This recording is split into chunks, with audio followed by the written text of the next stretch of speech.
Chairperson, honorable members, before you is Honorable Dr. Feston Kaupa, Minister of Defense, and Mr. Gift Chance Dula, Secretary for Defense. Thank you.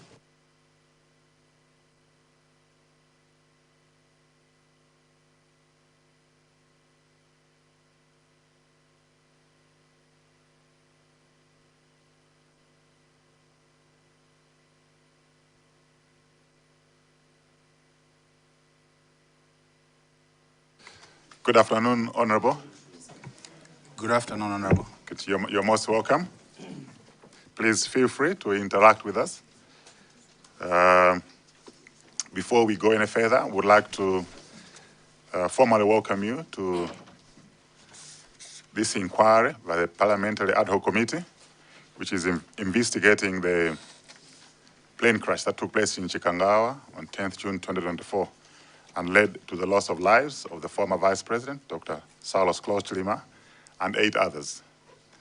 You've been called to help us explain a few details, but before we go any further, I would like us to maybe make some formal introductions to the members and the Secretary so you know who is here. Beginning on my far right. Thank you, Chair. Good afternoon. My name is Beatrice Mware, and I'm a Member of Parliament for Kasungu North. Thank you, Chair. Chair, I am George Jefferson Katspatike, Member of Parliament for Dowa Kasangadzi constituency, and I'm also a member of this noble committee.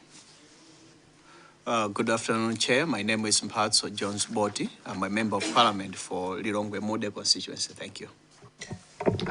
Good afternoon, Chair. My name is Felix Njawala, Member of Parliament, Mwanza Central constituency. Thank you. Good afternoon, Chair. Joshua Malango, Member of Parliament for the Dzagasina constituency, as well as a member of this inquiry. Good afternoon, through you, Chair. My name is Dairis Moses Mbengo, MP for Ncheuzo Zimbai constituency. Thank you. Chair, afternoon. My name is Mackenzie Palamoto Nkwazi. I represent the people of Nkatabe North, and I'm a member of this ad hoc committee. Thank you. Chair, good afternoon. My name is Saveo Kafafa, Member of Parliament for the Zamayani constituency. Thank you. Afternoon, Chair. I'm Gilbert Konyongwa from Mlange North constituency. Thank you.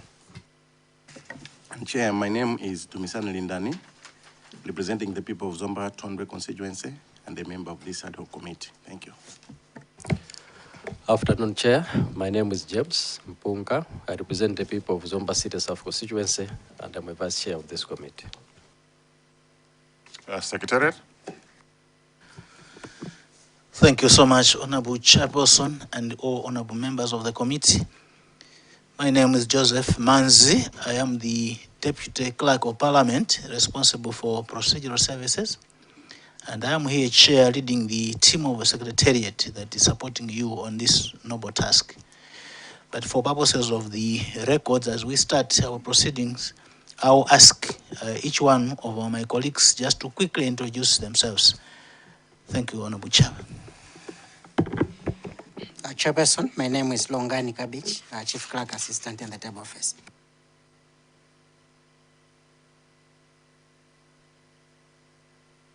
Good afternoon, Chairperson Tile Likoma, Head of Legal Services. Thank you. Good afternoon, Chair. My name is Ephraim Mwaipopo, Principal Clerk Assistant. Thank you. Good afternoon, Chair. My name is Patrice Nkhono. I'm a legal consultant with the Secretariat. Thank you. Through you, Chair, I am Enles Nyari, editor of the Handset.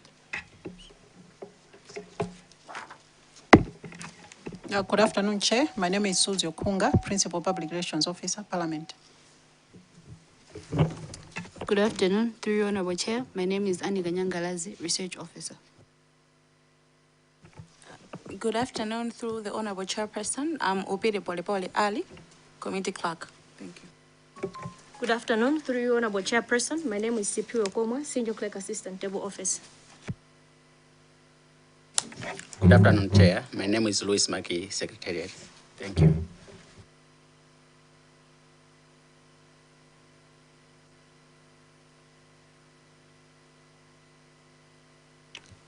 Honorable Minister, I'm Walter Nyamilando Manda, presiding as the chairman of the inquiry, a member of parliament for Nsanje Southwest. Having made those formal introductions, just to inform you, Honorable Minister, that our session this afternoon is live on Parliament TV, on YouTube, on Facebook, and various media houses. And also would like to seek your preference in how you're going to communicate, whether you would prefer to communicate in Chichewa or English. Thank you very much, Honorable Chair. I will communicate in English. Thank you. Much obliged, Honorable Minister. Honorable Minister, you are appearing before the ad hoc committee in your capacity as the current Minister of Defense and political head of the defense sector. As Minister, you are responsible for providing policy direction, strategic oversight, and accountability for the operations and administration of the Malawi Defense Force, including the Malawi Air Force. While you were not directly involved in the operational planning, piloting, maintenance, or authorization of the Donia 228 flight on 10th June 2024, your testimony is important in helping the committee understand the broader policy, governance, institutional, and resource environment within which the flight took place. Specifically, you are expected to assist the committee in examining oversight role over military aviation operations, existing policy guidelines, adequacy of aviation safety systems, funding and resource allocation of aircraft maintenance and operational readiness, search and rescue preparedness and capacity within the Defense Force, government responses to the findings of previous investigations, and reforms undertaken or planned to strengthen aviation safety and institutional accountability. You will note that these were given to you through the summons, and that's why you're here. We would like you, once you have taken oath, to explain your role and what you know in as far as these matters are concerned. So may I request the Secretary to administer oath. This oath will be administered to both you and the Principal Secretary, Gift Chance Dula.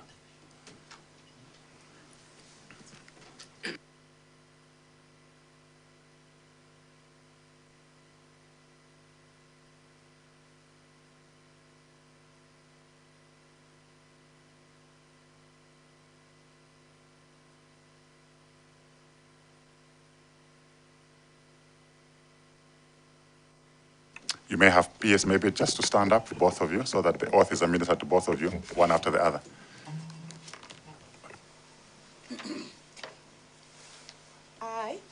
I, Feston Kaupa, Minister of Defense, Do solemnly swear do solemnly swear by the Almighty God by the Almighty God that the evidence I shall give that the evidence I shall give shall be the truth, shall be the truth, the whole truth, the whole truth, and nothing but the truth. and nothing but the truth. So help me God. So help me God.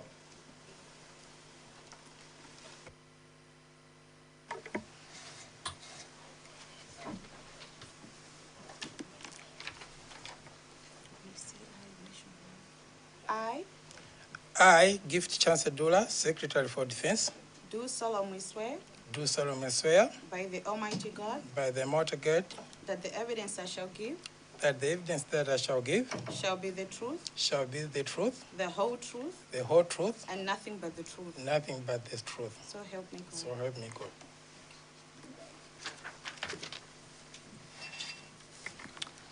Thank you, Honorable Minister and the Principal Secretary. You, having taken oath, you're now free to give your testimony. You may have brought a presentation. You can talk through a presentation, depending on what you're comfortable to do with. Thank you. Thank you very much, Chairperson and the honorable members present. Indeed have a presentation, and I will speak to my presentation. So, first of all, I would like to appreciate the invitation that I received from this committee to appear so that the Minister of Defense and indeed myself as Minister of Defense, I can provide some information to this committee to assist in the work that this committee is undertaking. I have a presentation, copies of which have also been shared, and I'll be taking this honorable committee through the mandate of the Minister of Defense and the mandate of the Malawi Defense Force, the oversight roles and functions of the Minister of Defense over military assets vis-a-vis assets of the Malawi Defense Force, the policy frameworks that govern utilization of the military assets, authorization and accountability framework that also guide the utilization of military assets, of course, zeroing in on military aircrafts. The standard operating procedures that we use at the Malawi Defense Force, as well as at the Ministry of Defense. The interaction framework that is there between the civilian and military authorities, as well as the air safety and accident investigation procedures that are laid down to be followed by both the Ministry of Defense as well as the Malawi Defense Force. Honorable Chairperson and honorable members, as such, what I've just shared will form the structure of my presentation, which I believe will respond to the issues that Honorable Chairperson you just raised in your introductory remarks. To start with, the mandate of the Minister of Defense. The Minister of Defense, you may wish to know that it was established in 1993 through a presidential decree, with responsibilities, amongst others, that include formulation and implementation of defense policies, provision of strategic oversight and civilian control of the Malawi Defense Force, managing defense resources and ensuring accountability in their utilization, advising government on matters relating to national defense and security, coordinating defense-related activities with other government ministries, departments, and agencies, as well as international partners. Honorable Chairperson and members, the Ministry exercises a civilian oversight over the Malawi Defense Force, while operational command and control of military assets remain vested in the commander of the Malawi Defense Force through the established military chain of command. Allow me, Honorable Chairperson, just to take again on this one as a matter of emphasis that whilst the Ministry of Defense exists, it is important to note that the civilian oversight that the Ministry of Defense exercises over the Malawi Defense Force vis-a-vis over the military operations of the Malawi Defense Force, the operational command and control of military assets is vested in the commander of the Malawi Defense Force, otherwise called the Chief of Defense Force, through established military chain of command. The mandate of the Malawi Defense Force, on the other hand, is derived from Chapter 16 of the Constitution of the Republic of Malawi. Chapter 16 of the Constitution of the Republic of Malawi, specifically Section 159, establishes the Malawi Defense Force as the only military force constituted in Malawi and regulated in accordance with the Constitution and other related pieces of legislation. Going further, within the same Constitution, Section 160 provides the constitutional position of the Malawi Defense Force, which is to operate at all times under the direction of civil authorities in whom the Constitution vests such powers, so as to uphold the sovereignty and territorial integrity of the Republic of Malawi, to uphold and protect the constitutional order in the Republic of Malawi, provide technical expertise, and resources to assist the civilian authorities in the maintenance of essential services in times of emergency and perform such other duties outside the territory of Malawi as may be required by any treaty to which Malawi is a signatory in accordance with international prescriptions of international law. Honorable Chairperson and members, let it be known that no person or authority may direct or deploy the Malawi Defense Force to act in contravention of these constitutional provisions. No person or authority may direct or deploy the Malawi Defense Force to act in contravention of these constitutional provisions. Section 161 of the Constitution of Malawi provides the responsibilities of the Malawi Defense Force, with the ultimate responsibility of the Malawi Defense Force vesting in the President of this Republic as Commander-in-Chief. The command of the Malawi Defense Force vests in the Commander of the Malawi Defense Force, which in short we just say the CDF. And this is provided for in Section 11 of the Defense Force Act. The Commander of the Defense Force, or the Chief of the Defense Force, is appointed by the President, but is accountable to the Minister of Defense in the day-to-day management of the Malawi Defense Force. This is in accordance with Section 161, subsection 2 and subsection 3 of the Constitution of Malawi. Powers of the President, as vested in the Constitution, are exercised on the recommendations of the Defense Council that is established under the Defense Force Act, Act number 24 of 2023. Honorable Chairperson and members, the Defense Force Act provides for the function operations of the Malawi Defense Force. The Malawi Defense Force, as you rightly pointed out, Honorable Chairperson, consists of 4 services, namely the Army, Air Force, Maritime Force, or otherwise called the Navy, and the National Service. This is again in accordance with Section 4, subsection 1 of the Defense Force Act.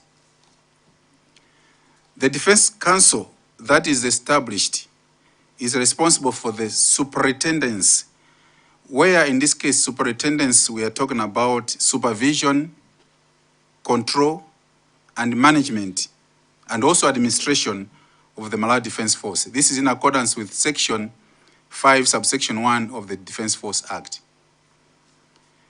Section 5, subsection 2 of the same Act provides that the Defense Council shall consist of the Minister of Defense as the chairperson, the High Command of the Malawi Defense Force, and the High Command of the Malawi Defense Force includes the Commander, the Deputy Commander, and the Chief of Staff, and the Secretary to the President and Cabinet, otherwise called the Chief Secretary to the Government, the Solicitor General, Service Commanders, the 4 services that I mentioned. That's the Commander of the Army, Commander of the Navy, Commander of the Malawi National Service, and Commander of the Air Force. They also form part of the Defense Council. And also the Chief of Legal Services in the Malawi Defense Force, as well as the Principal Secretary of the Ministry of Defense as Secretary of the Defense Council. The Defense Council, Honorable Chairperson and members, has powers to determine the operational use of the Malawi Defense Force, appoint and remove senior officers and other members of the Malawi Defense Force. This is in accordance to Sections 161, subsection 4 of the Constitution, as well as whilst powers that are exercised under this Constitution, they are exercised under the scrutiny of the Defense and Security Committee of the National Assembly.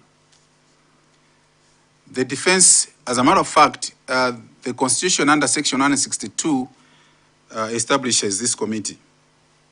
The Defense Force Act, Section 6, outlines further the responsibilities of the Defense Council, which include formulation and monitoring of the implementation of the National Defense Policy, reviewing and receiving and acting on reports submitted to the Council by the Minister of Defense, as well as the Chief of Defense Force, advising and making recommendations to the Commander-in-Chief vis-à-vis the President on any matters relating to or affecting the Malawi Defense Force, overseeing the deployment and operations of the Malawi Defense Force in accordance with the Defense Force Act as well as the Constitution, making rules and regulations for the Malawi Defense Force, and indeed carrying out any other responsibilities that would be considered relevant for the operations of the Malawi Defense Force.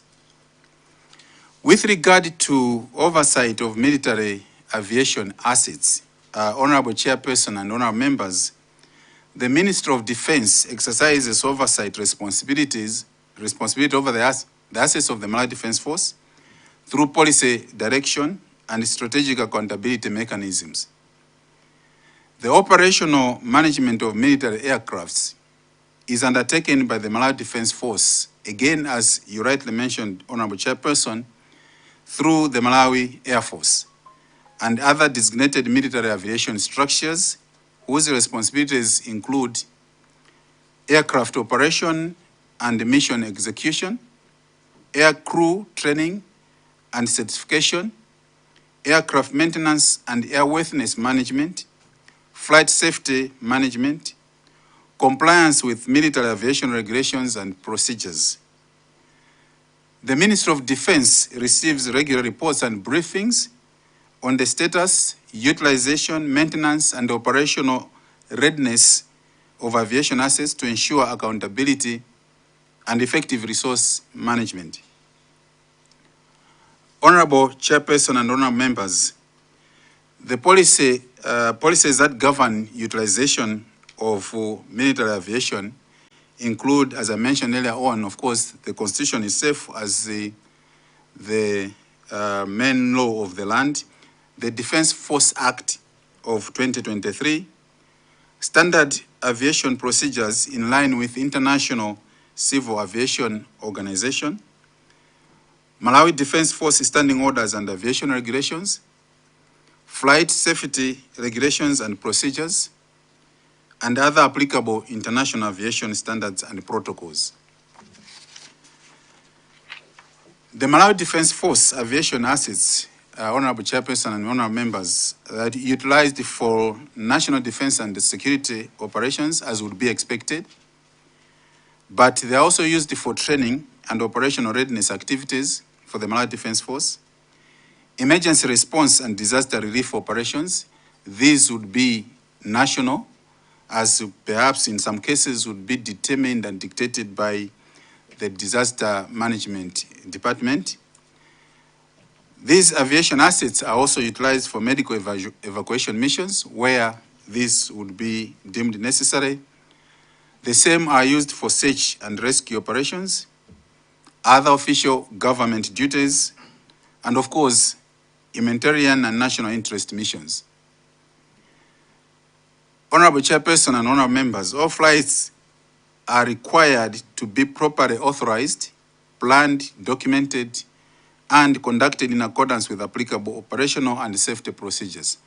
When we are talking about all these that I mentioned, like national defense, training, emergency response, medical evacuation, search and rescue, all these are supposed to be undertaken after being properly authorized, planned, documented, and of course conducted in accordance with applicable operational and safety procedures. Honorable Chairperson and honorable members, with regard to authorization and accountability framework, usage of the Malawi Defense Force assets, particularly aircrafts, follows an established chain of authorization or indeed chain of command. Depending on the nature of the mission or the activity, approval may be granted by designated military authorities. That's the chain of command. And the accountability framework includes mission authorization procedures, flight planning and risk assessment, air crew qualification requirements, aircraft management certification, post-flight reporting mechanisms, accident and incident reporting procedures. These measures are intended to promote safety, accountability, and operational effectiveness. Honorable Chairperson and members, the standard operating procedures for hiring Malawi Defence Force assets include formal request that is submitted to the Malawi Defence Force by the entity or institution that would be requiring these services, government, ministry, department or agency, or indeed a corporate organization. It can also be an individual. And such kind of request would indicate the purpose of the trip, the flight, justification for requiring military air transport and not any other transport, proposed itinerary, and the passengers that are expected to be on this trip. The Malawi Defence Force commander commands designated military authorities to execute the request based on availability of the asset and also the national need or the need that has been indicated in the request. The assets of the Malawi Defence Force can also be used for other commercial purposes. And in this case, the same requisitioning is supposed to happen. And where these are to be used for commercial purposes, then it is expected that a pro forma invoice or an invoice will be issued and the payment has got to be made for such kind of commercial purposes.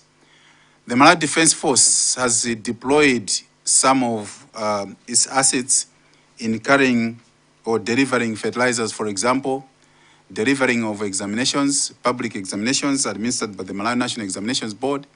And these usually would be cases and situations of delivering these items in very hard to reach areas because the Malawi Defence Force has got types of assets that would go to very hard to reach areas, be it vehicles as well as the aircrafts. The interaction of the Malawi Defence Force as well as the interaction of the Ministry of Defence with the civilian as well as military authorities, Honorable Chairperson and Honorable Members, the Malawi Defence Force in this kind of arrangement serves as the principal interface between government and the Malawi Defence Force on defence matters. So the interaction between civilian and military authorities in aviation matters hinges on policy, coordination, emergency response, and state missions. When it comes to policy and strategic direction, Honorable Chairperson and members, government through the Ministry of Defence provides policy guidance, while the military executes operations within approved frameworks. In the matters of coordination, coordination is done with the civil aviation authorities, so the military operations are coordinated with relevant civil aviation authorities to ensure safe and orderly use of national airspace. And such coordination would include flight clearance, airspace management, flight information sharing, air traffic coordination, safety and management response arrangements. With regard to national emergency operations, the Malawi Defence Force assets are frequently used to support civilian authorities during disasters, humanitarian emergencies, medical evacuations, as I mentioned earlier on, and other national emergencies. VIP and state missions, the Malawi Defence Force assets are also utilized for official state functions and transport of government officials when duly authorized following the chain of command of the Malawi Defence Force and established structures as per the procedures. Honorable Chairperson and members, air safety and accident investigation procedures, again within the Malawi Defence Force, these follow appropriate procedures and they are considered to be of very paramount importance. So in the event of an aircraft accident or serious incident, established procedures require that immediate reporting has got to be done through the military chain of command, as the reporting is being done, measures have got to be undertaken to ensure preservation of evidence so that when investigations are undertaken, there should be some evidence that can be relied upon. The procedures also require that technical and operational investigations have got to be undertaken, and that's why I mentioned that there is need for preservation of evidence. But such also require that there should be cooperation with relevant government agencies and specialized investigators as need arises. And of course, upon undertaking such investigations, implementation of any recommendations that can arise from the investigations. Honorable Chairperson and honorable members, as Minister of Defense, we are very committed to ensuring that whenever such kind of investigations are undertaken, they have to remain to be transparent, accountable, as well as the recommendations that come out of such should ensure continuous improvement of aviation safety standards in the military operations.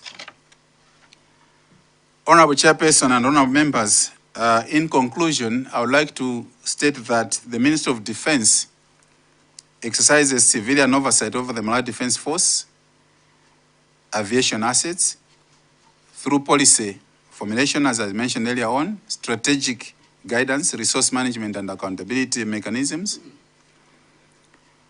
Operational responsibility for the Malawi Defense Force aircrafts, of course, remains under the Malawi Defense Force command structure, as I mentioned earlier on, and as established by the relevant pieces of legislation. The utilization of military aviation assets, again, is governed by the constitution provisions, legislations, statutory requirements, military regulations, and applicable aviation safety procedures. And there is effective coordination between civilian authorities and military institutions, which remains essential in ensuring that there is safety, efficiency, accountability in our aviation operations to ensure and deliver national interest. Honorable Chairperson and honorable members, again, I wish to reiterate that the Minister of Defense is committed to cooperating with this ad hoc committee in ensuring that the investigations and the inquiry that you undertaken, as Minister of Defense, we are available to provide any additional information that may assist this committee to discharge its mandate. I thank you very much, Honorable Chairperson and honorable members, for your kind attention. Honorable Minister, we appreciate the time and effort made to prepare this presentation. Well presented. Members may have follow-up questions. Maybe they want to seek clarifications. I'll open the floor to members to engage with you. Starting with Zomba Tondwe, Dedza Mayani later. Thank you so much, Chair. And thank you, Honourable Minister of Defence, for an elaborate presentation. Just points of clarification. You mentioned that on operational matters, the Chief of the Defence Force reports to the Ministry of Defence. I'm asking that because earlier on we got information that the Army Command, the Chief of the Defence Force, reports to some specific officers. So I wanted you to confirm that the Chief of the Defence Force reports to the Minister of Defence through the Secretary of Defence and not the Minister of Defence. It's, I want you to confirm if it's through the Secretary and not the Minister. And two, I wanted you to also confirm, just a moment. Yeah, so you said the Secretary of the Minister of Defense is also a secretary of the Defense Council. I'm sure it's to safeguard the interests of the operation aspect so that he gets, the ministry gets direct information in the Defense Council. That's my assumption.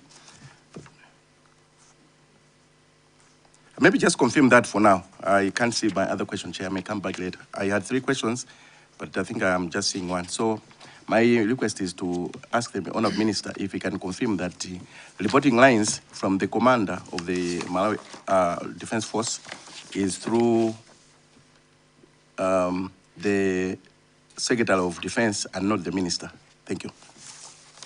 There's Mayani.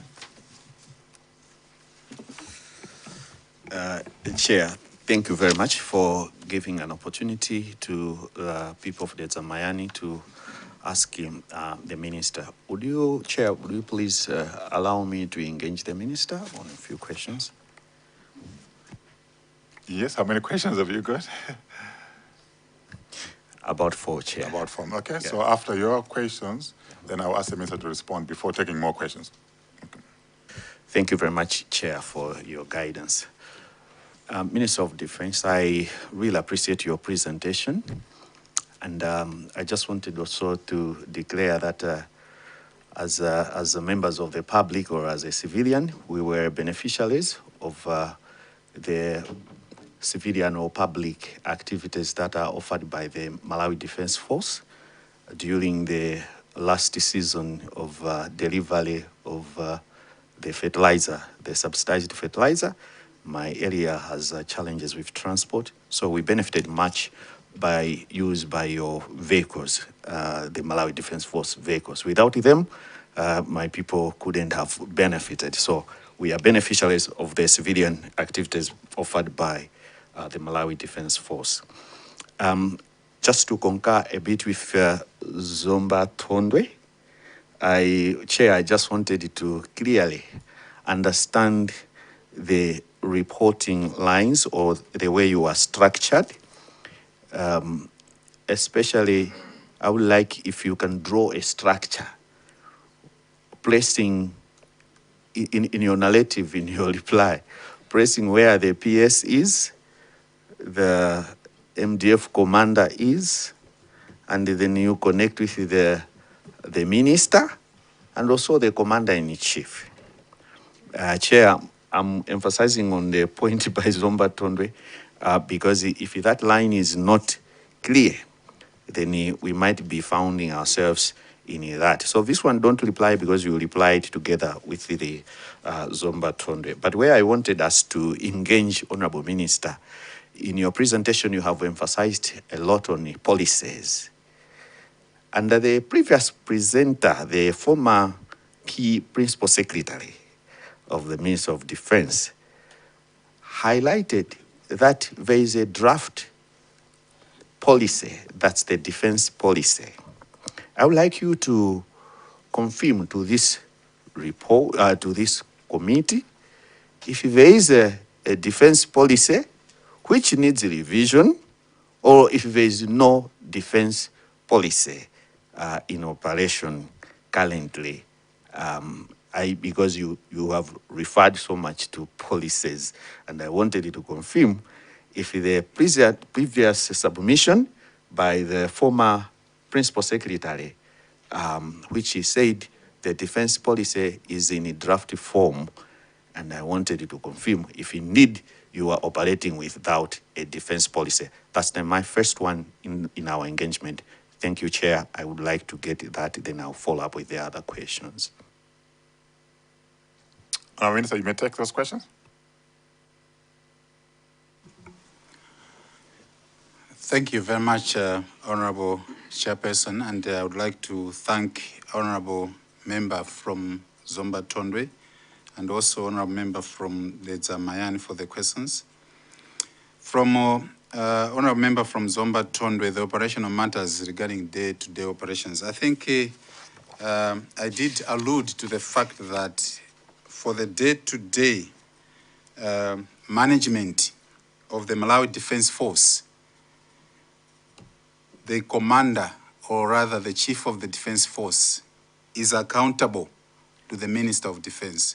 So, Honorable Chairperson, I would like the committee to understand that as provided for in the Constitution, Section 161, which clearly stipulates that the commander or the chief of the defense force is accountable to the Minister of Defense in the day-to-day management of the Malawi Defense Force. It's already provided for in the Constitution. Now, when we are talking about accountability, Honorable Chairperson, accountability can happen in so many other ways. But when we're talking about accountability, what it means is for anything that happens within the Malawi Defense Force, the chief of the defense force is answerable to the Minister of Defense, if I'm to use a different word. Otherwise, the Constitution uses the word accountable, meaning that the Chief of Defense Force would be answerable to the Minister of Defense for the day-to-day management of the Malawi Defense Force. Now, when we are talking about the day-to-day management of the Malawi Defense Force, reporting, I think there could be an event or an issue that has happened at the Malawi Defense Force, perhaps the Minister is not in the office. That does not preclude the Chief of Defense Force to reach out to the Secretary for Defense. He can reach out to the Secretary for Defense to report on matters that have happened within the Malawi Defense Force. But that does not constitute being accountable. So what it means is the Chief of Defense Force is, as stipulated by the Constitution, accountable to the Minister of Defense for the day-to-day management of the Malawi Defense Force. So if I'm to relate that to the question from Dezamayan, again, if I'm to draw a structure with the Commander-in-Chief of the Malawi Defense Force, as I mentioned earlier on, that again, according to the Constitution, Section 161 again, ultimate responsibility of the Malawi Defense Force vests with the Commander-in-Chief. And I think as the name suggests, the President is the Commander-in-Chief, meaning anything that happens again in the military, in the Malawi Defense Force, including the Ministry of Defense, just like all the other structures of government, being the Commander-in-Chief, the President holds ultimate responsibility of the Malawi Defense Force. So if I was to draw a line as regards to how the reporting structures are happening within the Malawi Defense Force, and in relation to the Ministry of Defense, again, the Constitution provides those reporting lines very, very clearly, and is supported by the Defense Force Act, particularly with the establishment of the Defense Council, which is another structure within which the Malawi Defense Force, as well as the Ministry of Defense, reports to the Commander-in-Chief, because all resolutions of the Defense Council are reported back to the Commander-in-Chief vis-a-vis the President, meaning that the President is always apprised of what is going on within the Ministry of Defense as well as within the Malawi Defense Force through the Defense Council. So, Honorable Chairperson and members, the Defense Council would be equated to any ordinary board of directors for any organization. That's what I would simply relate it to say this is as good as a board of directors. But ours is a Defense Council, so the Commander-in-Chief is appraised of what goes on within the Malawi Defense Force, as well as within the Ministry of Defense, through, again, the Defense Council, as the ultimate decision-making body of the Ministry of Defense, together with the Malawi Defense Force. And related to that, the question that came, the Secretary for Defense, yes, I can confirm that the Secretary for Defense, again, in accordance with the Defense Force Act, is indeed a member of the Defense Council. And the Secretary for Defense sits in the Defense Council as the Secretary of the Defense Council. And myself, as Minister of Defense, I sit in the Council as Chairperson of the Defense Council. The other observations from the Zamayani, we appreciate also your acknowledgement of the work that the Malawi Defense Force did in delivering fertilizers in your constituency, just like we did in other constituencies as well. Thank you very much for that acknowledgement.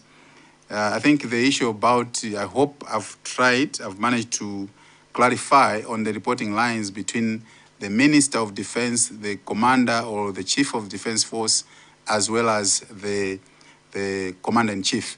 And indeed, I must state, Chair, here that, again, just like any organization,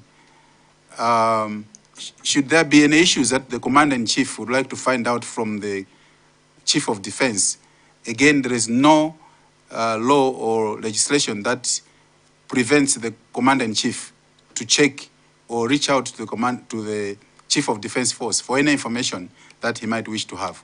Equally so, just like the president, who is the commander-in-chief, there is no legislation that prevents him from reaching out to the Minister of Defense to get or to check any information that he may wish to check with the minister or indeed with the chief of the defense force. The defense policy, honorable member from the Zamayani, yes, defense policy is in draft form. Just like I mentioned that the act, the Defense Force Act is just 2023, July 2023. So the expectation is from the assent that happened in July 2023 of the Defense Force Act, the next steps are the development of the subsidiary legislation vis-a-vis the Defense Force regulations, and subsequent to that, development of the defense policy. So indeed, the defense policy is in draft form. We are developing it. And the timelines that we're giving ourselves is that before the close of this year, we should have it done, because it's now going through the approval processes. It has to be considered again by the Defense Council before we even escalate it to the Commander-in-Chief. So yes, the defense policy is available in draft form, moving towards completion. I thank you very much, Honorable Chairperson. Chair, my last submissions. Why I asked that background is that we have the previous presenters had highlighted the former PS for Minister of Defense when he was asked about inventory or knowledge on the status of the Malawi Defense Force assets, in particular, things like aeroplanes and the rest. He said your ministry doesn't keep that inventory, such that as you are here, you might not necessarily know how many main state crafts, like aircrafts, their status and what. I just wanted you to confirm if indeed that your ministry doesn't keep the actual inventory on knowing what is in the Malawi Defense Force, if that's the situation or if it has changed. Thank you, Chair. That's my last submission. No, Minister, let's exhaust this one.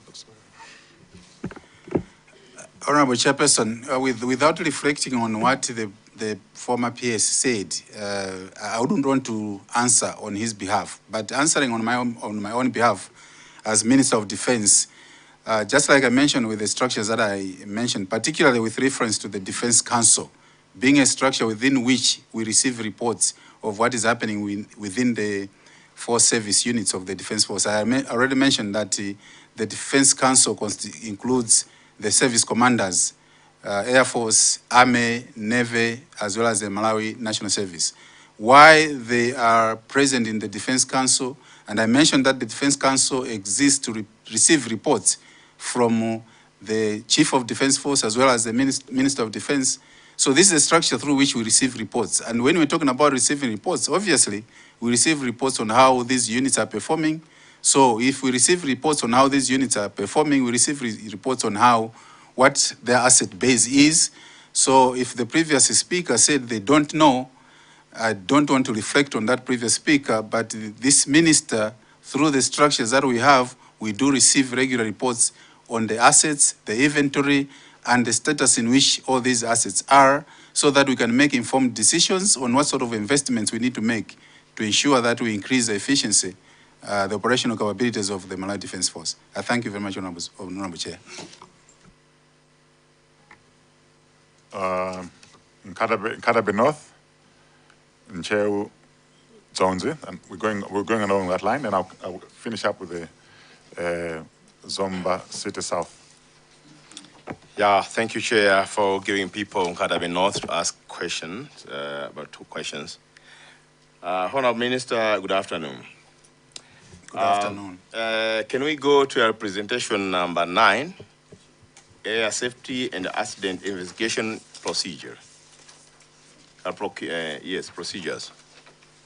Bullet, the last bullet. You said the minister the ministry remaining committed to transparency, accountability, and the continuous improvement of aviation safety standards. My question comes now that last time here we had to have a chance to interact with the Ministry of Justice. He presented here telling us that he couldn't have time to go through to the report which has been produced by the armies. So you have been in the office maybe for a few months, but my question is, have you ever have that chance to go through the report for the accident?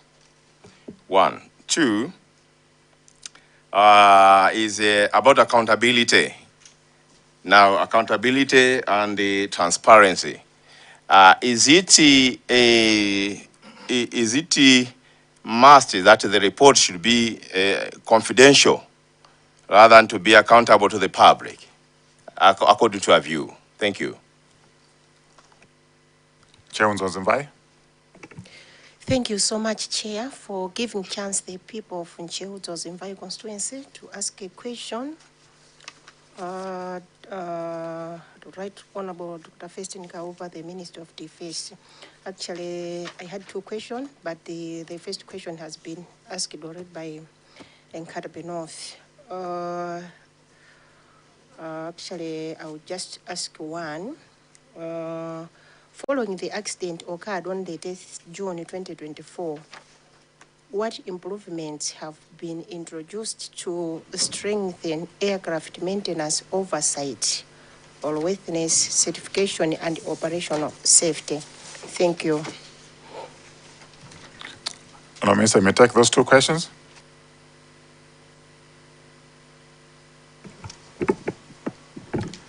Thank you very much, Chairperson and honorable members, and I wish to thank Nkatabe North for the questions. Access to the report, I take it that this is the report of the Malawi Defense Force or the report of the inquiry? The report of? So Malawi Defense Force. Thank you. So the Malawi Defense Force report, yes, I've seen it. That's my answer. Then there is a report supposed to be confidential. I would say not necessarily, because I guess any reporting any report is supposed to be submitted to the authority that approved, authorized the issuance of that report. I'm taking it like this ad hoc committee has been sanctioned by some authority, from which the expectation is the report that will be generated by this committee is meant to be submitted to the same authority that sanctioned this committee. And therefore it remains a prerogative that office or the person, the office that sanctioned this committee, to now see where do we take this report to. So depending on who sanctioned, who authorized that there should be a Malawi Defense Force investigation, I take it that the report might have been submitted to that office. And therefore, why that office, upon receipt of that report, did not choose to disseminate it, I'm sure I would not be answering somebody's question. That person that authorized or sanctioned that investigation should be able to explain why that report has remained confidential and therefore was never made available to the public. Ncheu-Dzonzimbai, what improvements have we made in the Ministry of Defense as well as in the Malawi Defense Force with regard to the shortcomings that have been identified? We are working, and this Honorable Chairperson and members is work in progress, because there are recommendations that have been made for us to improve the oversight as well as the safety of our military aviation. One of which is, I think everybody here may know that much as we might be talking about having overaged aircrafts, in aviation I hear aircrafts do not really get old because they go a lot of refurbishments. So for an aircraft to be declared old, it really takes a bit of time. So the aircrafts that we have are aircrafts that just requires some overhauling, some regular servicing, which is what we're endeavoring to do. But I must hasten to mention, Honorable Chairperson, that the challenge that we've had is the same issue of resource constraints. And one thing that we are doing is to advocate for decentralized financing or funding of the Malawi Defense Force service units that I mentioned, the 4 units. We would want to move into a direction where we would want to see Minister of Finance and Treasury financing the Army separately, financing the Malawi Air Force separately, financing the Navy separately, and financing the Malawi National Service separately, as well as, of course, financing the joint Malawi Defense Force headquarters separately. This, we believe, it will also improve in terms of resource utilization, but the investments that we make. Because for the short time that I've been within in the Ministry of Defense, I've noted that when we're talking about operating the Malawi Air Force, it's not really a small thing. And indeed, to undertake maintenance and repair works for our aircrafts, it's not a small thing. Sadly, most of our aircrafts are grounded because not much of this is happening. So to answer Ncheu Zimvai, what we are doing is to continuously lobby with Ministry of Finance and Treasury to ensure that resource allocation is done separately so that we can have our aircrafts running most of the times and they're not grounded as the case right now. Because as we speak, some of the aircrafts are out for repairs, but for so many years, these have not come back because the companies that were contracted to undertake this work have not been paid.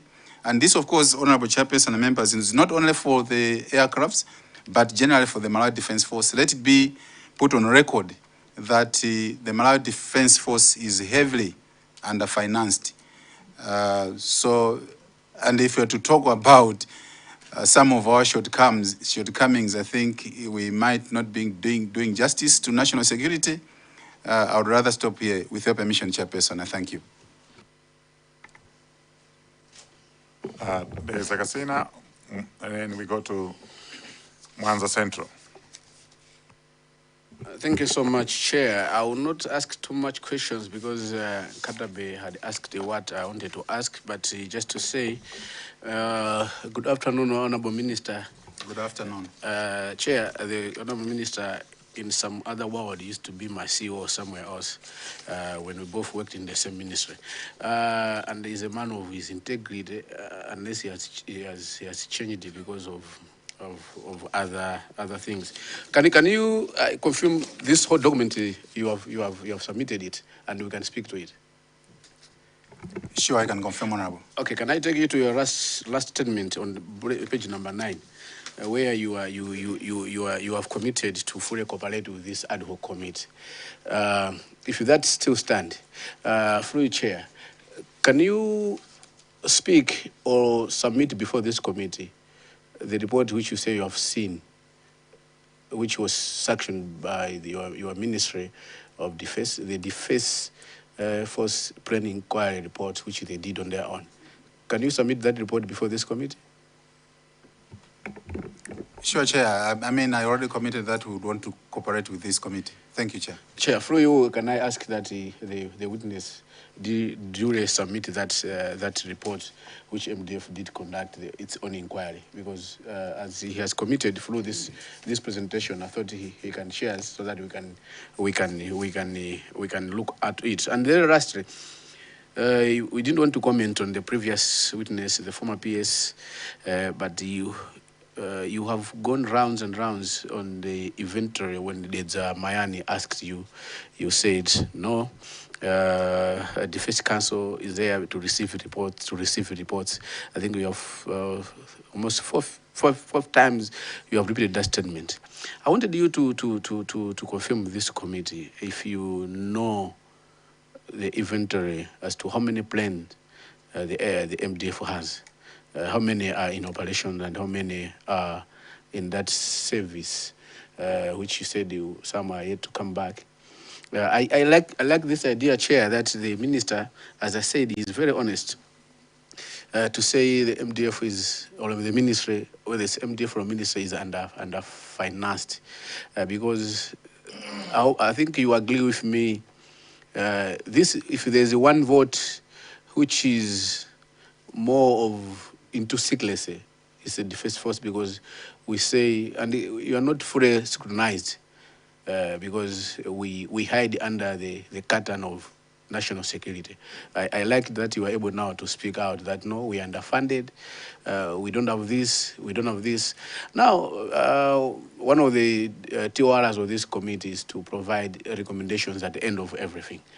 Maybe before we give in the recommendations on how best we can support your ministry and your children of that's Army, Air Force and Navy. Can you share with this committee the inventory as to how many, even the marine equipment we have and that which we don't have, and those who are factional, most especially the plane. How many planes, how many helicopters we have? Can you? Honourable Minister, you may take the question. If you cannot, then you may have to respond to the PS.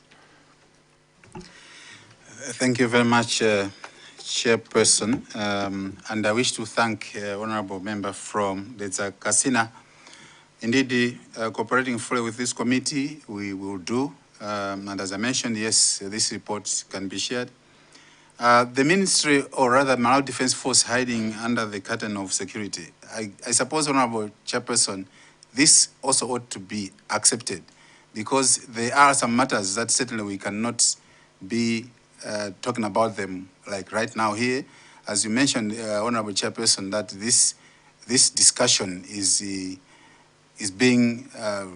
live wherever it is, YouTube and wherever. So I don't think it would be right and proper in the interest of national security to be talking some of these issues now. So that, having said that, I don't think it will also be proper for me to be saying, you know, your Malawi Air Force has got 0 aircraft that is operational. I don't think it would be proper. Neither would it be proper here, now that we are on air, to be saying what's the inventory of our Navy, what's the inventory of our Army, how many guns or rifles do we have. I don't think, Chairperson, with due respect, I don't think it would be proper for me to be disclosing such kind of details. Nonetheless, in the interest of this inquiry, if such kind of information is available, certainly I'll have to liaise with appropriate authorities to see what is it and to what extent can we share our security details, lest those security details land in wrong hands. I'm sorry to say this, Chair, but I think this, I believe the committee would also agree with me. So we have the inventory, yes, but Chairperson, I'm hesitant to start mentioning the sort of inventory that we have for our military. I thank you very much, Chair. Yes, there's a Casino. Chair, I fully understand the minister. As I said, is someone who I know very well as very honest. I don't want to go into that kind of details. You have already started saying we have some planes which went for servicing, but they are yet to be back for a number of years because we haven't for it. You have already studied it. So I just want to confirm, do we have any operation, if we have any emergency today, do we have any operation plane under MDF which is in operation?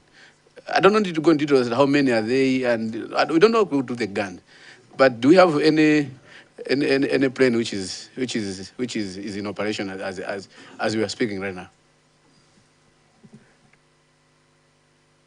I think the Honourable Minister has already said he doesn't want to expose our strength and weaknesses to the enemy. So you're trying to get the answer in a different way. Probably we may have to swallow our pride for now and maybe allow him to answer other operational matters. But where our strength and weaknesses are concerned, he's very reluctant, and probably we should understand why. You asked him a very difficult question, but a very sensitive one. Chair, much obliged. I will withdraw it and let my Honourable Minister to proceed. I think you can engage him offline. That's fine. That's fine. Okay. Mwanza Central. Thank you very much, Chair. Honourable Minister, just to also inform you that there are 2 reports that were done by MDF, and we have 1 report with us. It was submitted, but 1 is remaining. So I think the committee is talking about that other report. So probably when you're submitting the reports, to avoid you submitting what we already accessed, maybe you can provide us with 2 reports. Or maybe you check with the chair which one was presented to us, that probably, so that whatever you have should be a different report to the one that was submitted. Honorable Minister, I have several questions for you. I don't know whether, Chair, I should ask one question at a time or I should engage the Honorable Minister. How should I proceed? You can take 3 now. All right. Yeah. Okay, so I'll take 3. I'll ask 3 questions. Number 1, I want to know, Honorable Minister, where there is an accident of an MDF asset, what is your role as a minister?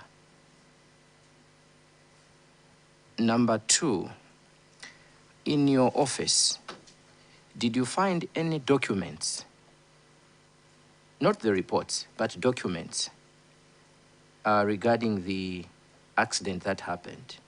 And if you found documents, what are those documents? Number 3, you are, in your submission, you are saying there is a chain of reporting, which is general. But I want to find out where there is an accident, what is the chain of reporting? Who reports what to who? Maybe let me stop there for now, Chair. I have 3 more remaining. Lilongimude?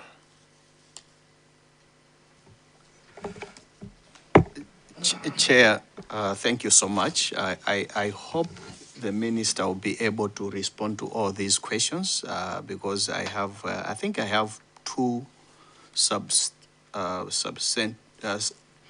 substantial questions. But, Honorable Minister, the Ministry of Defense was established in 1993, and the key role or mandate is on formulation and implementation of defense policies.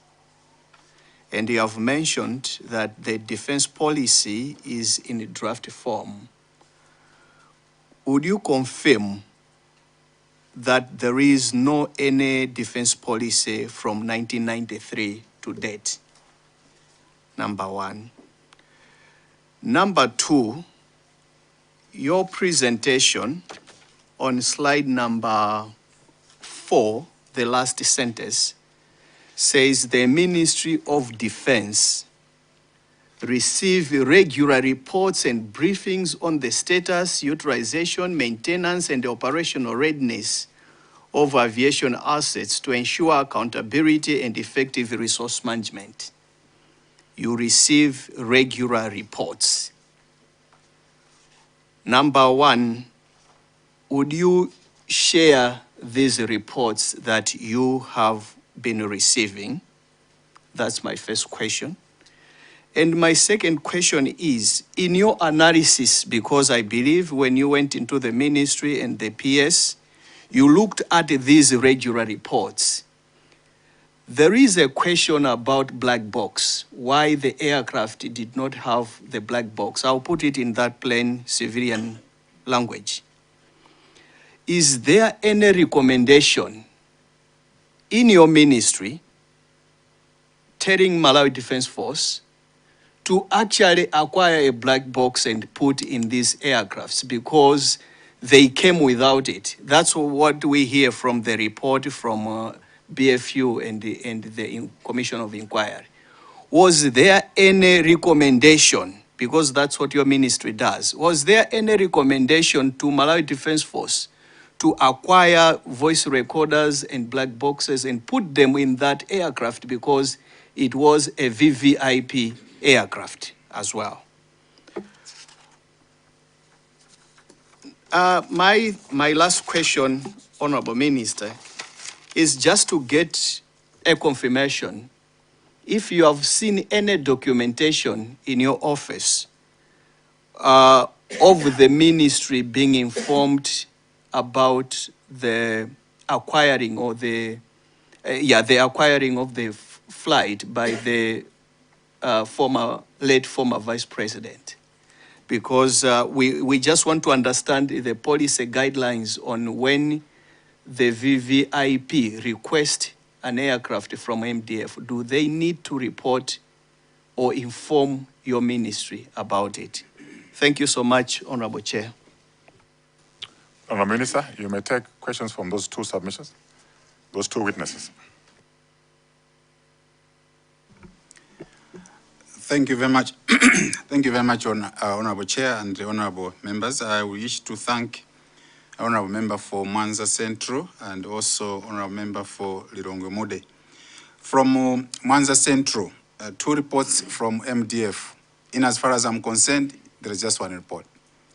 I don't know about 2 reports. So the report that I have, just like you said, that if I can share with this, I think there was a mention to say, okay, whether I need to check with the chair, whether the report that I have is the same one that the chair has, but I don't have any problem to submit the report that I have so that the chair can also check whether it's the same one that he has, to avoid circumstances where maybe I might be withholding the report that I have, and yet the report that the chair has perhaps is the second one or is the first one, depending on whichever is the first one, whichever is the second one.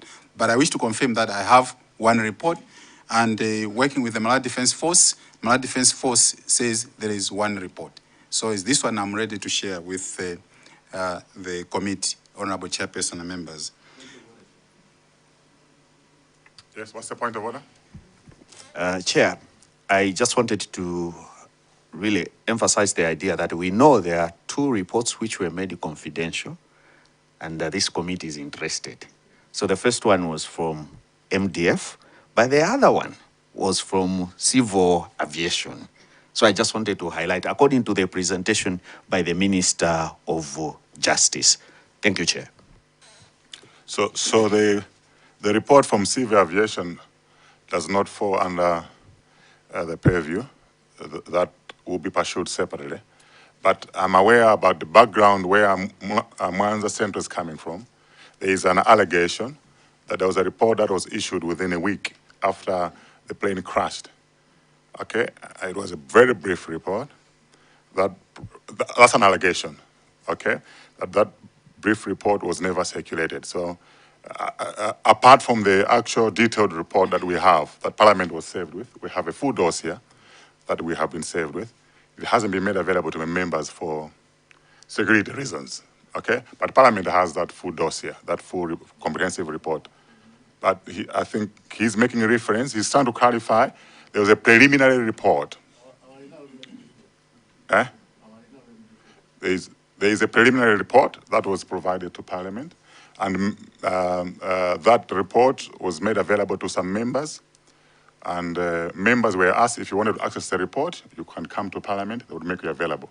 That was made very clear. So those that had time would come to Parliament, read it, and make it, and then they would acquaint themselves with that particular official report. So that's where Mwanza Central is coming from.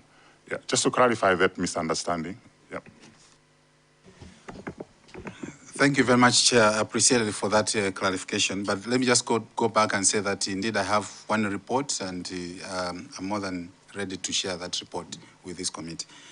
The second one was the role of the minister in the event of an accident. Honorable Chairperson and honorable members, if I may take you back to slide on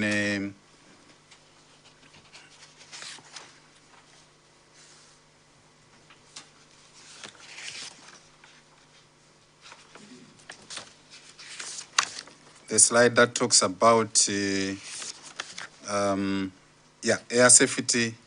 That's slide number 9. It should be section number 9, air safety and accident investigation procedures, where I've outlined the procedures that is followed.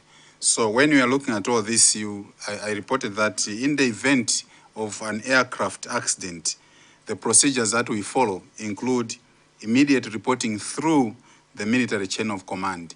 So the military chain of command is whoever was responsible for that activity, they will have to report back through the line of command within the military, up to the minister, up to the chief of defense force, the minister, and even up to the commander-in-chief.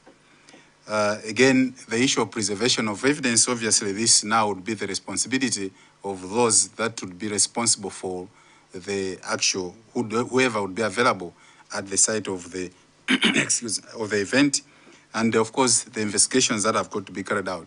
So what I would like to emphasize is adherence to the line of command.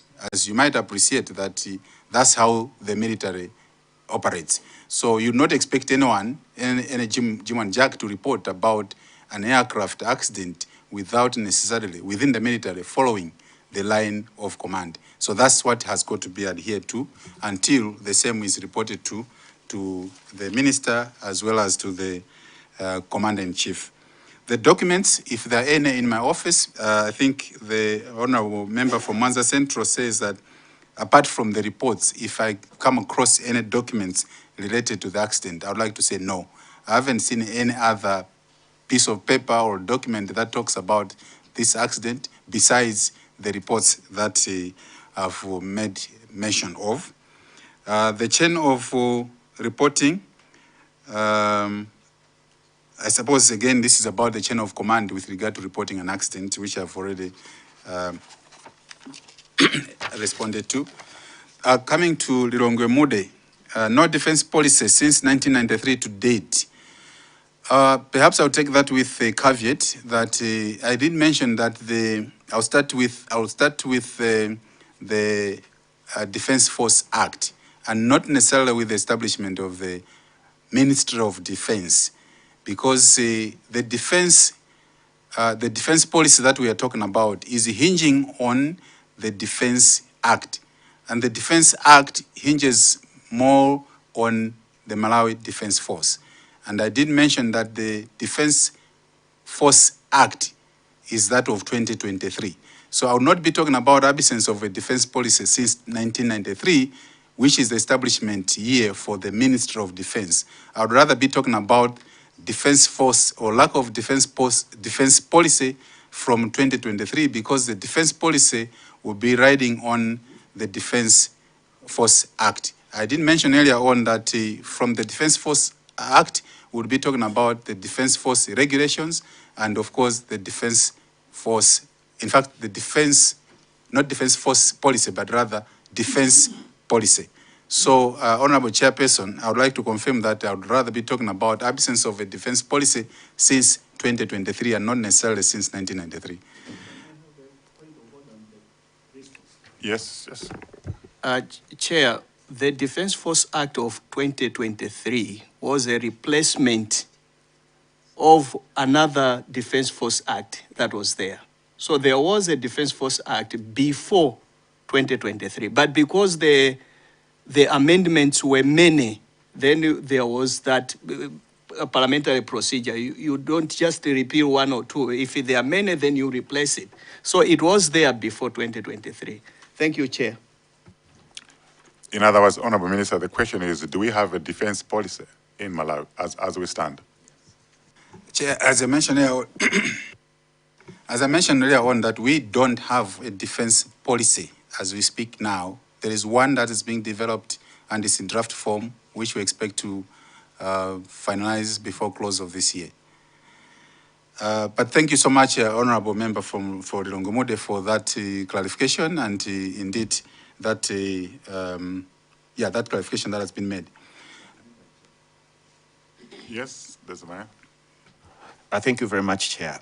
I just wanted if you can clarify if your ministry has a policy. Thank you. Yeah. Chair, I wanted the minister to be straightforward through Chair, because when we keep saying by the end of this year, are we saying January to December, although we are talking about the financial year, the calendar year which we use at the Parliament, where it started from 1st April to 31st March next year, so that we should be specific on that one. So members would like to know the plan of action what's your plan of action on the policy?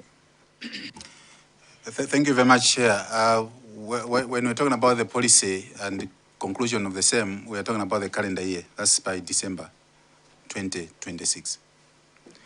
The question to say, do we have the ministry policy? Chairperson, let me clarify that when we talk about the Ministry of Defense, the Ministry of Defense, sitting where I am, there is very small defining or differentiating line between Ministry of Defense and the Malawi Defense Force. Because the Ministry of Defense, I would say, exists just for the Malawi Defense Force. So when we are talking about the defense policy, there would be a very small line differentiating the defense policy as that of the Ministry of Defense and that of the Malawi Defense Force. Because unlike other ministries, for the Ministry of Defense, we deal with the Malawi Defense Force only. So when we'll be developing, as we're developing this policy, we are developing a policy that will be working for both the Ministry of Defense as well as the Malawi Defense Force. Because this is a national defense policy, so to speak. And I must also say, Chair, having this, that the members of this committee may wish to know that besides the defense policy, we are also talking about the national security policy, which exists. So the national security policy is different from the national defense policy, because the national security policy now talks about all the different securities that you can imagine: food security, health, environment, and everything else, inclusive of the national security. So we have a policy, national security. What we are talking about here is the defense policy. The black box, with your permission, Chair, if I can go back to Lilongomude, the black box, any recommendation to acquire the black box? Yes, Chair, recommendation. I think everybody agrees that with the 10 June 2024 accident, there are so many lessons that we have learned as a country, sadly, acquiring these lessons through an accident. Because I suppose just as the committee might have established that, as Lilongomude has said, this committee has learned that the aircraft never had a black box for some particular reasons, but it has been noted that it is very important to have black box for obvious reasons. I'm also aware, Chairperson, Honorable Chairperson and members, that when we are talking about black boxes and military aircrafts, particularly state aircrafts, there are also some conventions that do not make the black box being available in such kind of aircrafts. I think we're talking about Chicago Convention on civil aviation that do not make the black box be mandatory on state aircrafts. However, with what happened, and of course also considering, because the black boxes don't come at a small price, they also come at a small price. So it would be important going forward to consider having these black boxes even in the state aircrafts, even in the military aircrafts. I know Lilongomude for his previous life, that he knows the reasons why the state aircrafts don't have a black box. There are some specific reasons. Again, with your under-agency chair, and I hope even Lilongomude will permit me not to get into those details, but I think the lessons that we've learned through this accident, it would be very, very necessary to consider having black boxes in the military aircrafts for obvious reasons. Confirmation of any documents on acquiring on how the aircraft was acquired by the late Vice President. I would like to confirm, Honorable Chairperson, that I haven't seen any document that indicates how the Vice President acquired usage of this aircraft. Let me stop there, Honorable Chairperson. Thank you very much. Dowa Kasangazi, and then Kasungu North. We probably will wind up with Mulanje North. Thank you very much, Chair. Zomba as well. Sorry, and then I have Zomba City South. Thank you very much, Chair, for giving the people of Dowa Kasangazi a chance to ask some questions. I have two questions for the Honorable Minister. The first question is on the fact that we are told that whenever the Vice President would like to acquire an aircraft from the military, the President of the Republic as Commander-in-Chief has to approve. I would like to know, Honorable Minister, if you are aware of this requirement and if the Ministry of Defense is involved in that process. That's the first question. The second question is on the fact that we have been told that the aircraft that was involved in the accident in 2024 was acquired around 1986, and that it was 40 years old, around 40 years old. I would like to know if your ministry has plans to acquire new aircrafts. Thank you very much, Chair. Kasungu North. Thank you, Chair. Kasungu North has got only one question to ask the Honorable Minister. My question is, what formal or informal defense cooperation arrangements exist between Malawi and neighboring countries regarding aviation emergencies? Thank you, Chair. Honorable Minister, you may take those two submissions.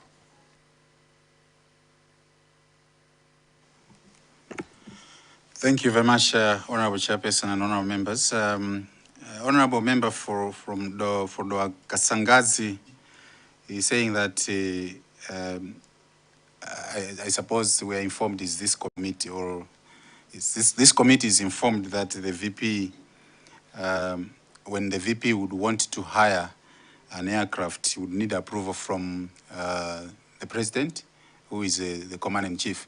So as I mentioned again, Chairperson, I will take you back to my presentation where I presented the procedures that are followed when hiring the aircraft, which is on number 7, where a formal request or a formal memo has got to be submitted by the government ministry, department or agency, stating the purpose of the trip and why military equipment would be required for such kind of a trip, and everything else that follows. And this section mentioned that the commander of the defense force is the one who would now manage all this process. Now, when it comes to the vice president, obviously the expectation would be the office of the vice president writing such kind of memo. But understanding the difference between the office of the vice president and other ministries and departments, the assertion that this would require approval of the commander-in-chief could be very right, because we are talking about the office of the vice president, which perhaps basically would also be understood as being very close to the office of the vice president being very, very close to the office of the president. It makes more sense to ensure that the commander-in-chief also gets to be aware of the need by the vice president to use the military aircraft. I would consider this to be a different arrangement and not being an ordinary arrangement like the laid down procedures, because of the office that we're talking about, because this is a VVIP office. And talking about since moving on to the next question, which is the aircraft that got involved in this accident having been acquired in 1986, about 40 years old. The number of years, honorable member, may not really be an issue of concern, but whether the aircraft went through the regular maintenance which is required, which is a requirement, because an aircraft is different from a motor vehicle. An aircraft, I think, just like maybe a ship, these are matters that, these are pieces of equipment that live very, very long. As long as regular maintenance and repair works are done and refurbishments, because for aircrafts, in some cases, you know, some parts would be removed even before the aircraft flies, just because the mandatory number of years has elapsed. So aircraft's maintenance follows a different ballgame altogether, different from what you'd consider to be an ordinary maintenance of an equipment. So 40 years is not really much of a problem, but whether the routine maintenance and the compliance with the appropriate aviation regulations were followed. So plans to acquire new aircraft, yes.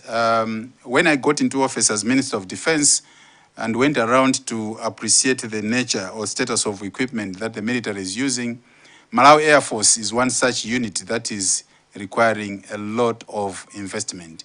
So we have plans, yes, to acquire an aircraft, particularly that we lost this one in the accident. So it just makes it mandatory that we should think of a replacement sooner than later. Honorable Chairperson, from Kasungu North, formal cooperation, aviation cooperation with other partners, yes, we have such kind of cooperation, and not only in aviation or Air Force specifically, but we have different and several military cooperation with other nations within Africa and even beyond Africa. Thank you very much, Chairperson. Mulanje North? Point of order, Chair. Yes. Just put on your mic. Yeah, you remember when I asked 3 questions, I said I have a few remaining. So I don't know, maybe after Mulanje. Yeah, I will recognize you. I just want to give a chance to others that haven't spoken. Thank you. I'll come to you. Mulanje North? Thank you, Chair. Honorable Minister, from the presentation, I think on the, is it slide number 9? Air safety and accident investigation procedures. There is a very beautiful, layout on the procedures that are supposed to be followed. But my question is with respect to the accident of 10th June 2024, where these followed, you having perused the reports that were before you in your office. Just one example is on the preservation of evidence. You may agree with me that after the accident, the social media was awash with graphic pictures of the victims, very appalling state of events, which were supposed to be properly preserved, for the integrity and the dignity of the victims. Another quick example is that the plane that was involved in the Macedonia, it was taken from Tungwa. It's now at the Air Force Base in Zomba. And it is not in the manner in which it was. It is actually shredded. It is now in pieces.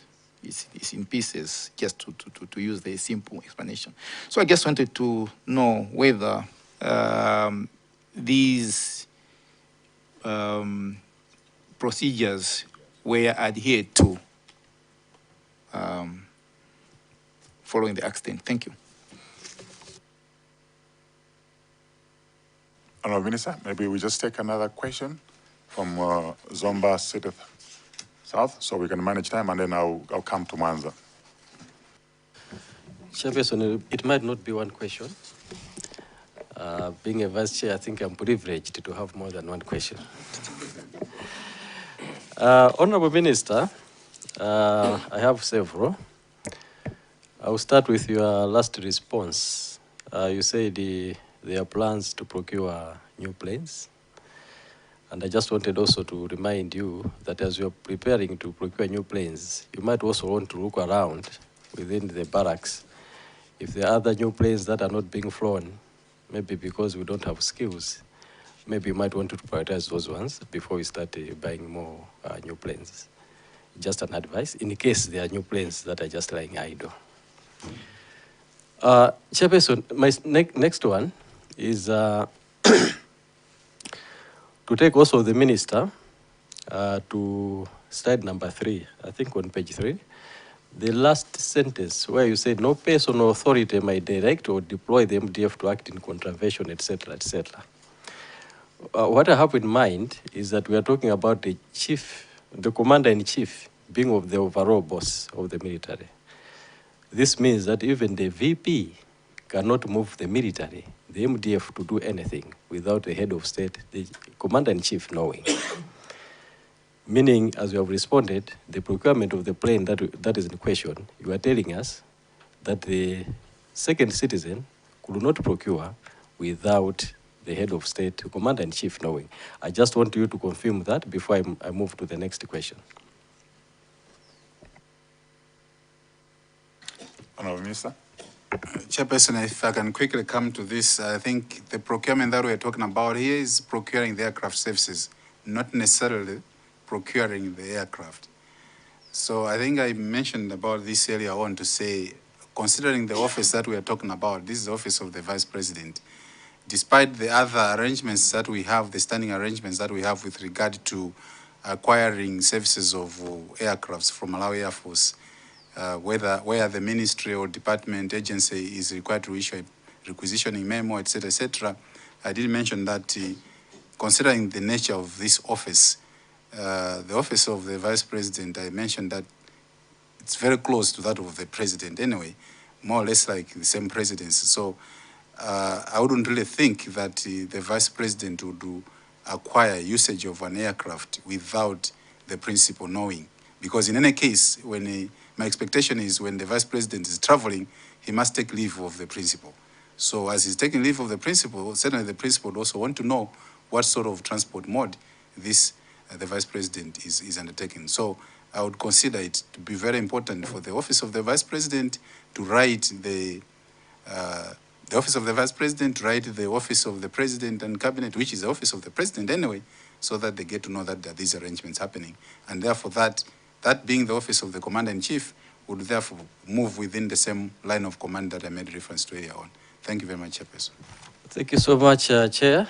I was asking that deliberately because I think we have a point in question where the late Raf Kasambala, I think there were witnesses who sat where you were sitting last week, and I think it was brought to the attention of the committee that there were some phone calls that were made by friends to let Kasambala to procure the aircraft. So I just want to also to confirm that there was no memo deployed in the procurement of the services of the flight that carried the remains of late Kasambala. I think we have on record that our colleagues who were at the funeral were making calls, etc., etc. So I just want you to confirm that there's no other exception apart from the Vice President. Chairperson, moving on.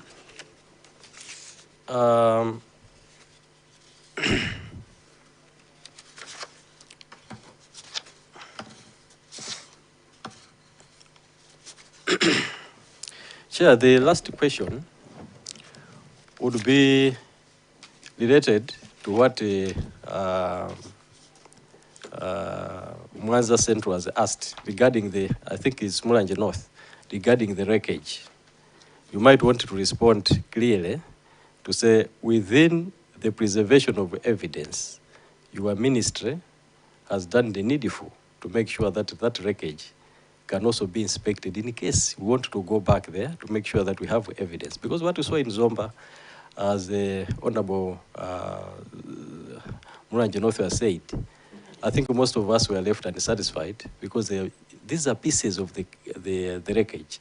I don't think that was the preservation of evidence, but we might want to confirm if that wreckage can still be used in case of we want to use it as evidence. Chair, submit. So you might answer this question, which will also answer the question of Mulanje North at the same time. Thank you very much, Chairperson and honorable members. I wish to thank honorable member for Mulanje North on the rules that are supposed to be followed, and of course with the specific reference to the donia, whether preservation of evidence was adhered to. Chairperson and members, as you may agree with me, when you're talking about preservation, obviously there's also a time limit to which you can preserve this. So in this specific example, when you're talking about this accident happening in Nkata Bay, June 10, 2024, and today, 22nd of June 2026, whether when we're talking about preservation of evidence, this aircraft should have been in Tunga till today.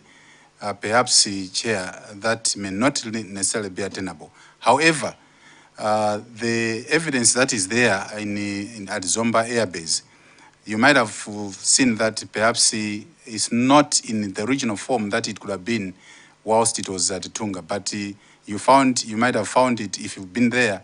I've been there myself. It had to be, some pieces had to be cut in different ways so that they could transport the wreckage. But at least the wreckage is there as part of the evidence, but certainly the wreckage is not at its original site where the accident happened, but the wreckage is there. And the wreckage is there as part of preservation of evidence. Because if somebody wants to see if at all there was indeed a plane crash, they can go to Zomba and see the remains of the plane crash. But they will not be at the site where the actual accident happened, because practically it would also have been difficult to preserve this evidence at the site where this accident happened in terms of provision of security and other attendant requirements. So yes, we are still adhering to this, particularly in as far as preservation of evidence is concerned, because the wreckage is there. We haven't destroyed it. It's there. It might just be that it's not in its original form as and when the accident happened.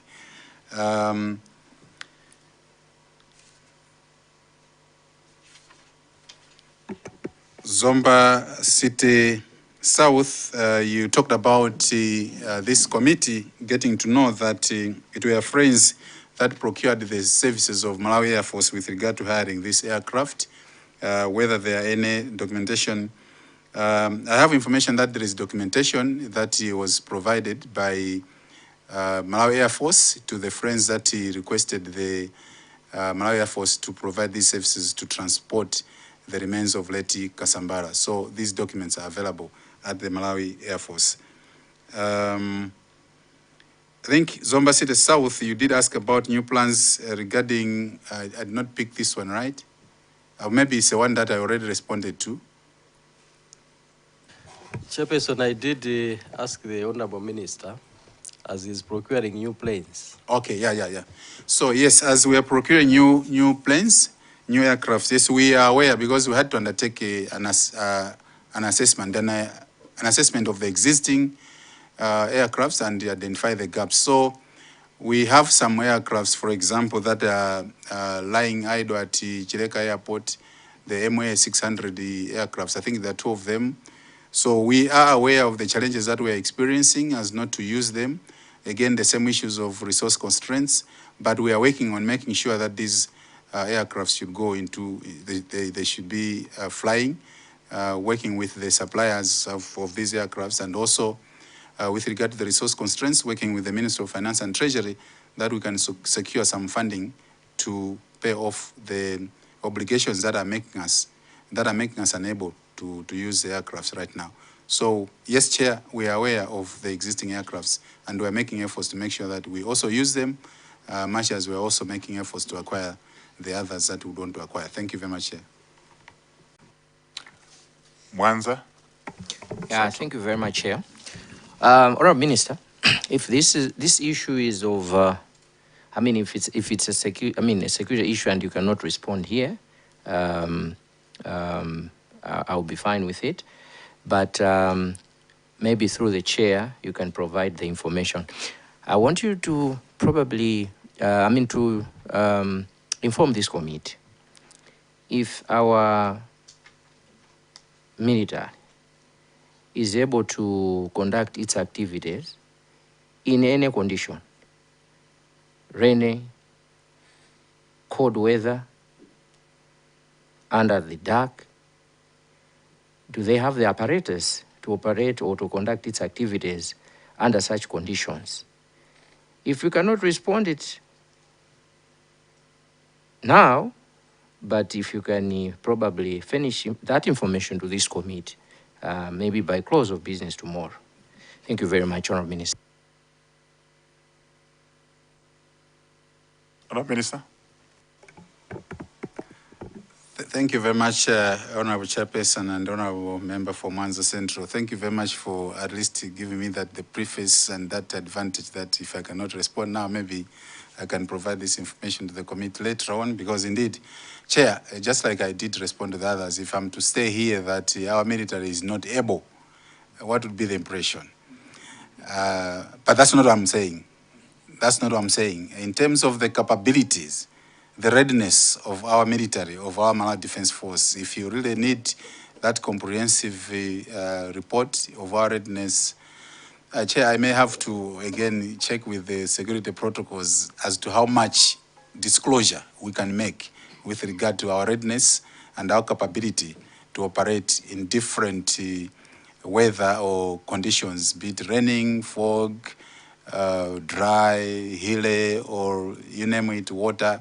We can provide at a later stage, but having checked, to what extent can we share this information? So thank you very much, Mwanza Central, for at least giving me that that perhaps I can share later on and not necessarily within this. Thank you very much, Chair. Okay. Chair, just to emphasize that information is very important, I'll give you a background. The accident happened in the morning. Search started around 4, and at some point, search was stopped because weather conditions could not allow. That's why we need that information. It's very important for this inquiry. Thank you very much. Yes, Mulanje Mode? Sorry, Chair, Chair, I just want Mwanza Central to confirm that the search started at 4. That's what he said. But I don't remember to have that detail that it started at 4. So I want to confirm if that is the fact that it started at 4. Thank you, Chair. Chair, we were together at Ntungwa. This information I'm providing to the Honorable Minister is what the police told us at Ntungwa. I may not be exact on the time, but that's something that's why I said maybe around, yeah? But this question is specifically on the search that was stopped. Yeah, thank you. Thank you, Mwanza Central. I think the facts on when it started will be verified, okay, when we go to search and rescue. I think we've had a good 2 hours with the Minister of Defense. If there's any lingering question, we can pose that question now, so we can move on. Doa Kasangazi? Thank you very much, Chair. I would like to object to Mwanza Central on his request that the Honorable Minister here should bring information which will not be tested by us through questions. I don't think that will be fair. If the Honorable Minister here brings information which will not be tested via questions, then this committee will be prejudiced. So my view is that if the Honorable Minister is to bring any information, then he has to come back for cross-examination for him to be asked the questions on that information. Thank you very much, Chair. Okay, now well noted. Honorable Minister, mine is just a simple question. You've stated about the Defense Council meeting regularly. I don't know how regularly do they meet? Chairperson will meet every quarter. Of course, in some circumstances, as and when there is a matter that needs to be considered, but regularly and as per the Act, ordinary meetings of the Council are every quarter, but we also do have extraordinary meetings. Thank you. So does the Defense Council approve the budget for Malawi Defense Force? Is it submitted to the Council for approval? Yes, Chairperson, as I mentioned that the Council receives reports from the Commander of the Defense Force as well as the Minister of Defense. So these are some of the matters that are considered by the Defense Council. One of the questions most Malawians have is the distinction on security matters pertaining to the military. Do you have a set criteria on what is confidential, cannot be discussed or disclosed, so that we are very clear on which areas we can go, what are the no-go zone areas?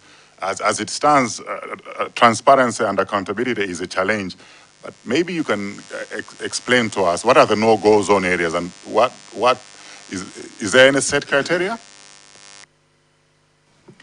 Chairperson, the military in its nature is a defense and security organ.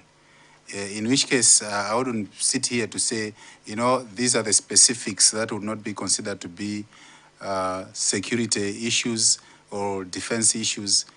Let it be known that the military, the Malawi Defense Force, by its nature and by its establishment, and looking at the objectives for which it was set, it is a security organization, and indeed most of its activities are security and defense activities. So much so that, yes, most of it would be no-go zone areas. And I think that's why even entry into our cantonments or establishments is highly restricted, just entry. Chair, disclosure of some of this military information, most of it is highly confidential, Chair. Thank you very much. My last one, you have stated that recommendations have been made to procure new equipment, one of which is a black box, that the black box must be fitted in most of the military aircrafts. Can you confirm here that what you're stating is that there was no black box in the Donia 228 or not? Is that the implication?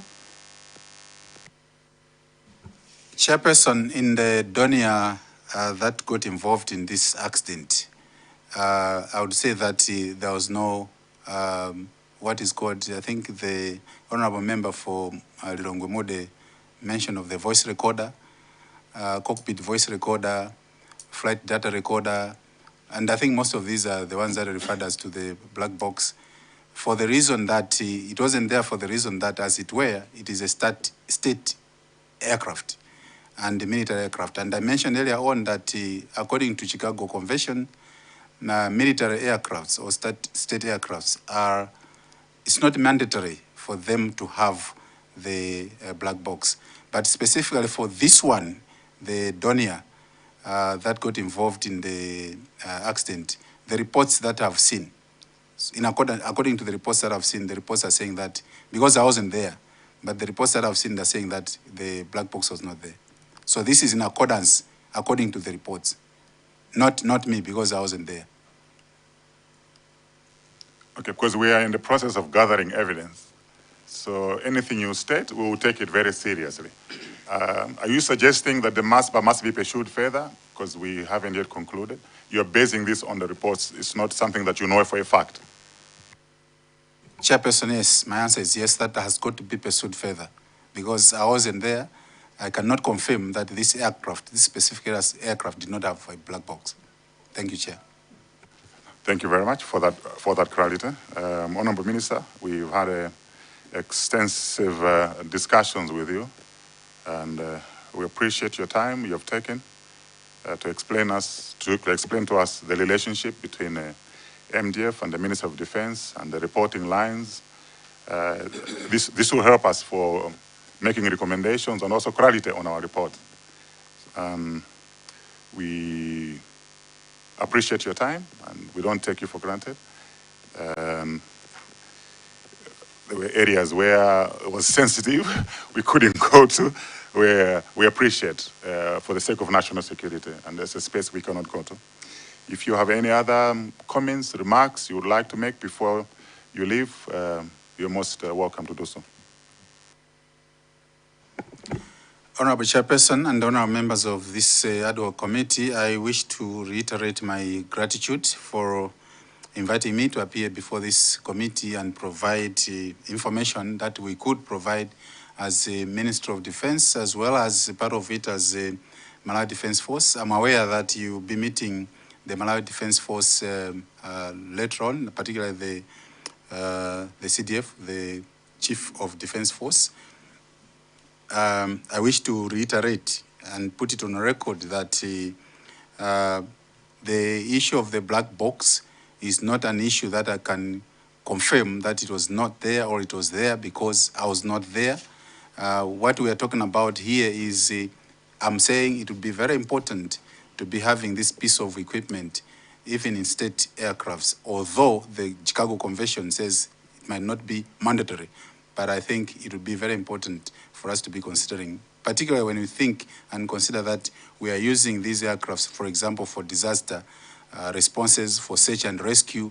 So to undertake such kind of functionality would certainly require such kind of pieces of equipment in such kind of equipment that we use.